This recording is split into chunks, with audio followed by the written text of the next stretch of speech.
मैं कह रही थी कि ये अकेली बेचारी क्या करेगी घर पे। मैंने बोला था आपकी बेटी से जाने के लिए, लेकिन कहने लगी कि खच्चर से चढ़ाई करूंगी तब जाऊंगी। ऐसा कहा था क्या तूने? मुंह से निकल गया था मम्मी। पर सब लोग जाएंगे तो मैं भी पैदल पैदल चढ़ाई कर लूंगी। सब? मैं, इसके पापा और आपके 5 साले। मुझे पागल कुत्ते ने काटा है क्या जो मैं इतनी बड़ी सिरदर्दी लेके वहाँ यात्रा पे जाऊं? तुम मेरे परिवार को सिरदर्दी कह रहे हो? तो क्या बोलूं? भूल गई तुम पिछली बार जब वैष्णो देवी गए थे तो कैसा सर्कस किया था तुम्हारे घर वालों ने? कौन से सर्कस की बात कर रहे हो आप दामाद जी? बताऊं कौन से सर्कस की बात कर रहा हूँ मैं? हाँ हाँ बताओ ना, मैं भी तो सुनूं। सबसे ज्यादा नाटक तुम्हारी मम्मी ने ही किया था। अब ऐसा क्या नाटक कर दिया था मेरे दामाद जी? जब पूरे कटरा में एक भैंस नहीं दिखी आपको तो रात में 12 बजे भैंस का दूध पीने की सनक क्यों चढ़ गई? आदत ही ऐसी है, क्या करें। लेकिन वो आपके 5 बेटे, वो अब उन्होंने क्या किया था? ये पूछो क्या नहीं किया था। भैरव बाबा के सामने वाली जो छत है उस पे रेलिंग से कहने लगे लटक जाओ, हम फोटो खींचेंगे। वो तो माता रानी का आशीर्वाद है जो मैं बच गया, नहीं तो सफेद साड़ी में बैठी होती तुम। शुभ शुभ बोलिए दामाद जी, कैसी बातें कर रहे हैं आप? भगवान ना करे ये दिन देखना पड़े। चलो अच्छा है मम्मी, कम से कम इन्हें पप्पा से तो कोई शिकायत नहीं है। सबसे ज्यादा अड़ियल आदमी वो ही है।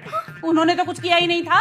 एक बात बताइए, जहाँ फ्री का लंगर था वहाँ बड़े बड़े अक्षरों में लिखा था कि अपनी जूठी थाली खुद धोएं, तो उन्हें धोनी नहीं चाहिए थी? अब आदत ही नहीं है ना ऐसी उनकी। अच्छी आदत आपके घर में है कहाँ किसी को? इतना भी सुनाने की जरूरत नहीं है। एक बात बताओ, कहीं कोई जाए और 4-6 बातें याद करने वाली ना हो तो घूम के आने का फायदा ही क्या है?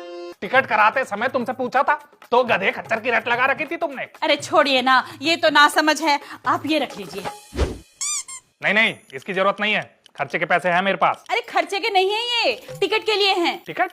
अरे वो क्या है ना, हम सब जनरल की टिकट लेके स्लीपर में चढ़ जाएंगे। जैसे टीटी आएगा तुम उसे ही पकड़ा देना। क्यों मम्मी? एक ग्राम विकास अधिकारी कभी घूस नहीं देता। देखो, एक बैठेगा, एक लेटेगा, फिर एक बैठेगा, फिर एक लेट जाएगा, ऐसे ही आलू पूरी खाते खाते रास्ता कट जाएगा। क्यों मम्मी? और क्या? और तुम्हारे पप्पा? अरे वो तो आपकी सीट पर लेट के जाएंगे ना। मेरी सीट पे मेरे सिवा और कोई नहीं जाएगा। अरे पापा की उम्र का तो कोई ख्याल करो। सारा ख्याल मैं ही करूं? यहाँ तुम्हारी फैमिली खड़े पैर वैष्णो देवी जाने के लिए तैयार हो गई, टिकट का कुछ अता पता नहीं है। दामाद जी, मैंने आपसे कहा तो था वो जनरल की टिकट लेके। अरे चुप रहिए आप। अरे कहाँ? स्टेशन। स्टेशन? ट्रेन पकड़नी है तो स्टेशन ही जाऊंगा ना। लेकिन ट्रेन आने में तो 2.5 घंटे बचे हैं। 2.5 घंटे बचे हो या 5 घंटे, मैं वहां जाके प्लेटफॉर्म पे सोकर इंतजार कर लूंगा, लेकिन यहाँ 5 मिनट भी नहीं रुकूंगा। अरे रुको, सुनो, कहाँ जा रहे हो? मम्मी ये तो चले गए। बोगी नंबर याद है क्या तुझे? नहीं। अरे तो बैठी क्यों है? जल्दी कर, उठ भाग। इस आदमी की सीट पर ही तो सोकर 9 लोग जाएंगे। अब मैं बबलू को और तेरे पापा को फोन करके कह देती हूँ स्टेशन पहुंच जाएंगे। जय करो शेरा वाली दा।